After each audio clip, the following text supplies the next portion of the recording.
Di zaman yang semakin modern ini, pendidikan agama menjadi pondasi penting dalam membentuk karakter generasi muda yang berakhlak mulia.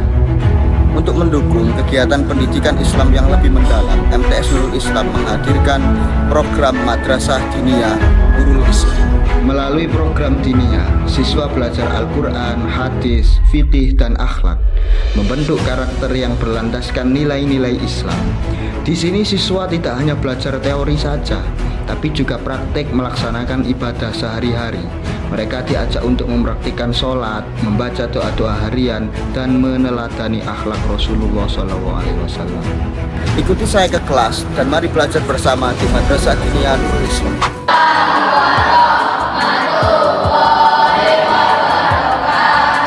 Baiklah, sebelum kegiatan pembelajaran ini kita mulai, mari kita berdoa bersama-sama. Berdoa mulai.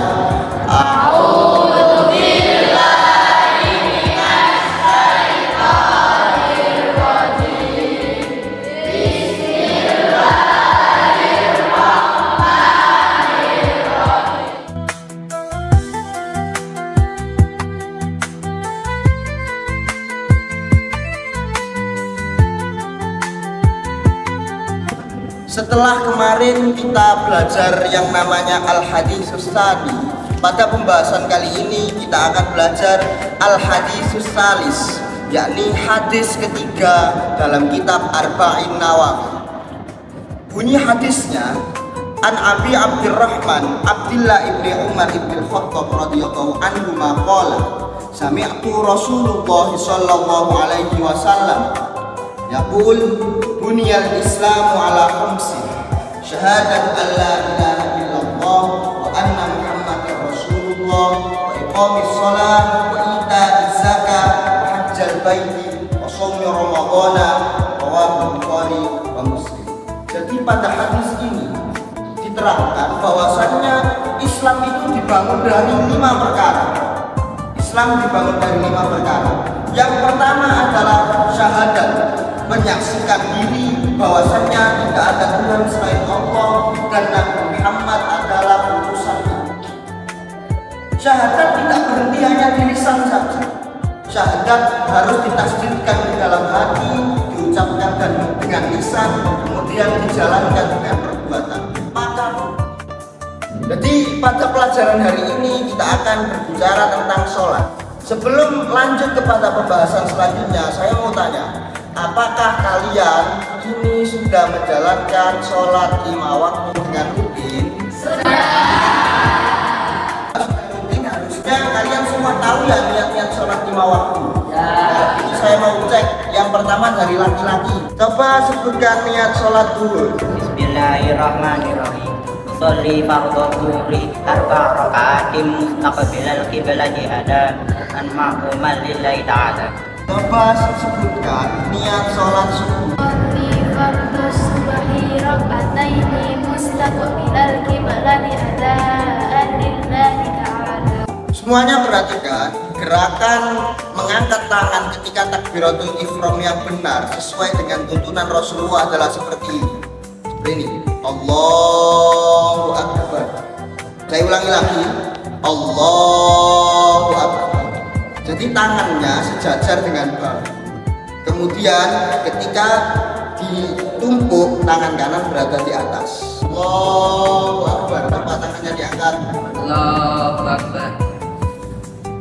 Pandangan harus ke tempat sujud. Perhatikan ketika sholat, pandangan harus lurus ke tempat sujud. Biar apa? Biar kamu itu lebih khusyuk ketika sholat. Kalau kamu pandangannya ke depan, ke samping, kamu akan melihat macam-macam. Jadi yang benar, tangan kanan berada di atas tangan kiri, pandangan lurus ke tempat sujud. Ulangi lagi. Allahu Akbar. Coba angkat tangannya. Allahu Akbar. Harus sejajar dengan bahu keduanya.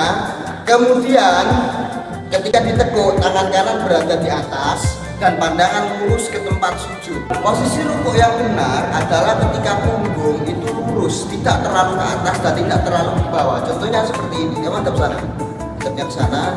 Allahu Akbar. Rukuk. Punggungnya dulu kita lihat, ini harus lurus seperti ini. Kemudian tangannya yang laki-laki ini sikunya keluar. Nah, jadi posisinya untuk yang laki-laki tangannya itu seperti ini. Kalau yang perempuan sikunya masuk, tapi ini karena laki-laki sikunya seperti ini. Tangan, perhatikan ya. Ini, coba kamu tangan ini.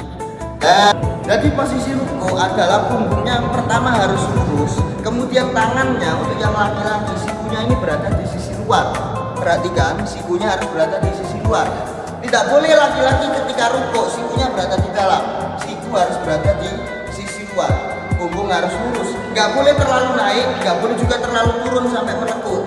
Jadi ini adalah posisi ruku yang ideal. Sedangkan untuk posisi sujud yang ideal adalah ketika 7 anggota sujud menempel di tempat sujud. 7 itu adalah dahi, 2 tangan, 2 lutut, dan 2 kaki. Bisa dicontohkan nggak terang? Sujud, Allahu Akbar. Nah, perhatikan 7 anggota sujud sudah menempel di tempat sujud. Dimulai dari dahi, kedua tangan, lutut, dan kedua kaki. Kedua kaki ini harus menghadap kiblat. Jadi untuk contoh, ketika kamu sholat kakinya seperti ini tidak sah. Ketika diperlihatkan posisi kakinya seperti ini, lurus menghadap ke kiblat.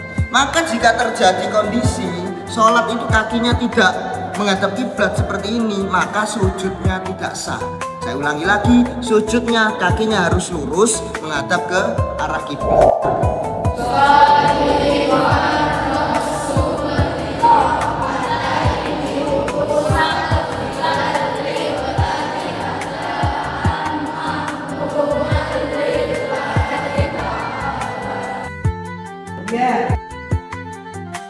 Allahu Akbar.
Baik, demikian pembelajaran sholat pada hari ini.